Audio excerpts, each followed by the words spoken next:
Hello friends, welcome to our channel PNJ professional network joint. तो हमने अभी पीछे की सीरीज़ में देखा कि आप सैलरी 30 लाख तक की जीरो टैक्स कैसे कर सकते हैं। अब हम एक नई सीरीज़ शुरू कर रहे हैं जिसमें कि हम डिस्कस करेंगे कि बिजनेस इनकम 60 लाख तक आप कैसे जीरो टैक्स कर सकते हैं। तो ये बहुत ही इंटरेस्टिंग होने वाला है टॉपिक, क्योंकि बिजनेस इनकम में हर किसी को पता है कि स्टैंडर्ड आपको 30% टैक्स लगता ही लगता है, और यहाँ पे बिजनेस इनकम में हम जीरो टैक्स की बात कर रहे हैं, वो भी 60 लाख तक की। तो वो कैसे, अभी हम समझेंगे इसको। इस सीरीज़ में आप बने रहिए। आपको चैनल अगर आपने सब्सक्राइब नहीं किया है तो चैनल सब्सक्राइब कर लीजिए। आपने पुरानी वीडियोस अगर हमारी नहीं देखी हैं तो वीडियोस देख लीजिए। हम आपके बहुत रेलेवेंट टॉपिक लेके आते हैं। हमारे पास 200 वीडियोस हैं चैनल पे जो कि पूरी की पूरी आपसे रेलेवेंट हैं।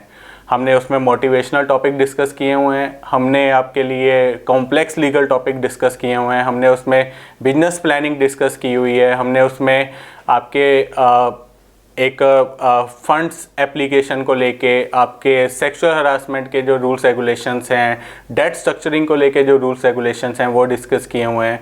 हमने कंपनीज इनकॉर्पोरेशन इन अब्रॉड के ऊपर बहुत बड़ी सीरीज़ बनाई हुई है। चाहे आपको पूरे वर्ल्ड में कहीं भी कंपनी बनानी है तो हमने उसकी सीरीज़ इसमें वीडियोस में कवर की हुई है, आप देख सकते हैं। BVI, Panama, Mauritius, Dubai, Singapore, जितने टैक्स हेवन्स हैं, अगर आपको वहाँ पे कंपनी बनानी है तो हमने इसमें वीडियो में कवर किया हुआ है। आप हमारी सारी वीडियोस देखिए, लाइक शेयर कीजिए और चैनल को सब्सक्राइब जरूर कर लीजिए। तो अभी हम आज डिस्कस करने वाले हैं फ्यूचर एंड ऑप्शंस की ट्रेडिंग। आप में से बहुत सारे व्यूअर्स फ्यूचर एंड ऑप्शंस की ट्रेडिंग करते हैं। कुछ ऐसा टाइम पास करते हैं, कुछ ऐसा प्रोफेशन करते हैं, कुछ इनकम के लिए करते हैं, कुछ सिर्फ टाइम स्पेंड करने के लिए कि ठीक है वाइफ को दे दिया डैशबोर्ड बना के, या खुद फ्री टाइम पे कर ली ट्रेडिंग। बट अब इस ट्रेडिंग में कुछ रूल्स रेगुलेशंस हैं जो आपको इंश्योर करने हैं। F&O फ्यूचर एंड ऑप्शंस का जो बिजनेस है वो आपका स्पेकुलेटिव बिजनेस नहीं है, वो आपकी नॉन स्पेकुलेटिव इनकम है, वो आपकी बिजनेस इनकम है। तो आपके जो भी बिजनेस के और कैपिटल गेन, बिजनेस इनकम से रिलेटेड और कोई आपके गेन या लॉस हैं, कैपिटल गेन आपका बिजनेस का कोई भी गेन या लॉस है, profit gains from business profession से, आप उसको एडजस्ट कर सकते हैं अपने F&O के गेन या लॉस से, क्योंकि ये आपकी बिजनेस इनकम या बिजनेस लॉस है। हम यहाँ पे अभी डिस्कस कर लेते हैं आपका जो ऑडिट की रिक्वायरमेंट है। सबको पता है मैंडेटरी आपको बुक्स ऑफ अकाउंट्स बनानी पड़ती हैं, आपको मैंडेटरी ऑडिट करनी पड़ती है अगर आपकी टर्नओवर एक्सीड है 1 करोड़ से ऊपर। अगर 1 करोड़ से ऊपर की आपकी टर्नओवर है, आपको मैंडेटरी बुक्स ऑफ अकाउंट्स पूरे मेंटेन करने हैं, बैलेंस शीट बनानी है, प्रॉफिट एंड लॉस बनाना है, आपको सारे अपने रिसीप्ट्स एक्सपेंसेस की स्टेटमेंट्स बनानी है, आपको सारे बिल प्रूफ मेंटेन करने हैं, आपको पूरे बुक्स ऑफ अकाउंट्स मेंटेन करने हैं। और आपकी मैंडेटरी ऑडिट हो जाती है अगर आपकी 1 करोड़ से ऊपर की टर्नओवर है। यही F&O के केस में, क्योंकि सारी डिजिटल रिसीप्ट्स होती हैं, सारी डिजिटल पेमेंट्स होती हैं और टर्नओवर डिजिटल होती है, तो इसके लिए आपकी जो लिमिट है वो 10 करोड़ की लिमिट हो जाती है अगर आपकी डिजिटल ट्रांजैक्शंस है 95% से ऊपर। और अगर आपकी डिजिटल ट्रांजैक्शंस नहीं है तो अदरवाइज आपको 1 करोड़ की ही लिमिट है आप पे मैंडेटरी बुक्स ऑफ अकाउंट्स के लिए। और ये मैंडेटरी बुक्स ऑफ अकाउंट्स की लिमिट हमने डिस्कस की।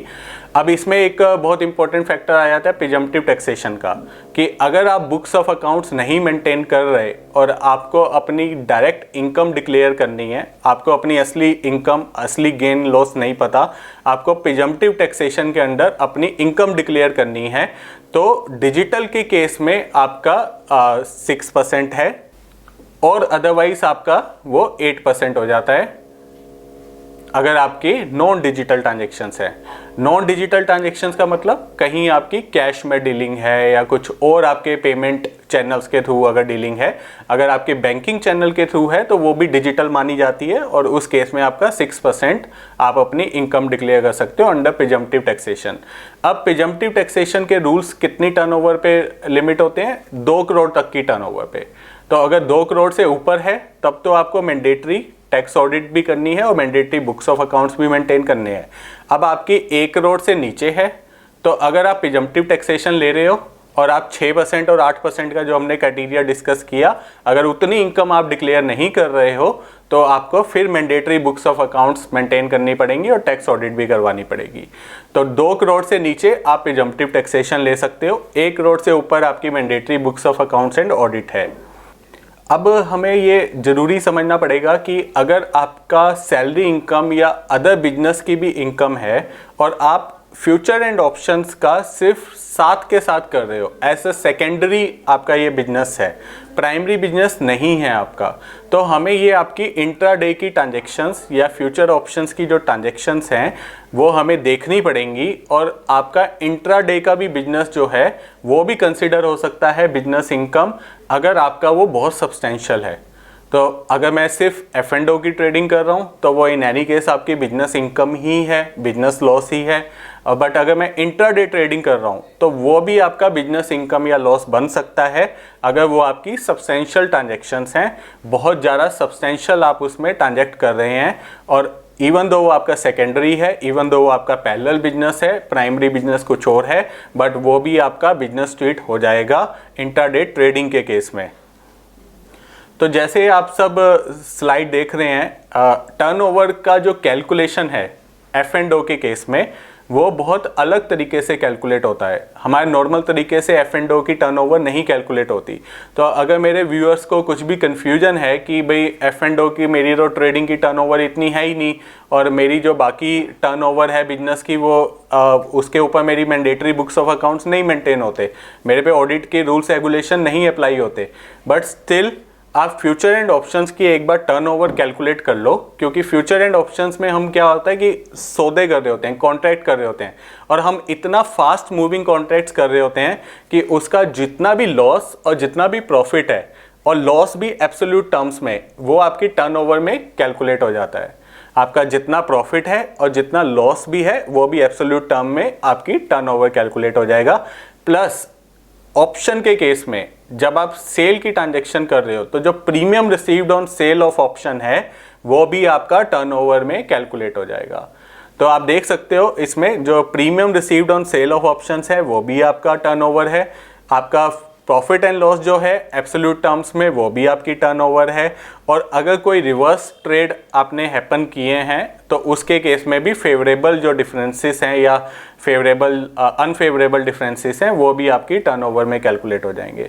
तो फ्यूचर एंड ऑप्शंस की टर्नओवर जरूर कैलकुलेट करवा लीजिए, ठीक है। इसकी वजह से आपके ऊपर लायबिलिटी आ सकती है, इसके केस में आपको टैक्स प्लानिंग भी करनी पड़ सकती है।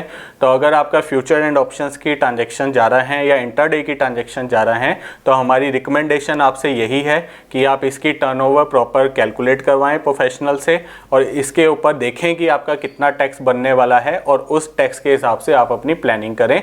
तो ये बहुत इंपॉर्टेंट एस्पेक्ट है जो हम आप सबको बताना चाह रहे थे इस वीडियो के थ्रू। अगर आपको अच्छा लगा हो तो ज़रूर लाइक कीजिए और ये वीडियो ज़्यादा से ज़्यादा शेयर कीजिए, ताकि जो भी लोग आपके कनेक्ट में हैं, पीयर, कलीग, रिलेटिव, वो भी इसका बेनिफिट उठा सकें, क्योंकि अल्टीमेटली फ्यूचर एंड ऑप्शंस की वजह से आपको एक ह्यूज लायबिलिटी पड़ सकती है।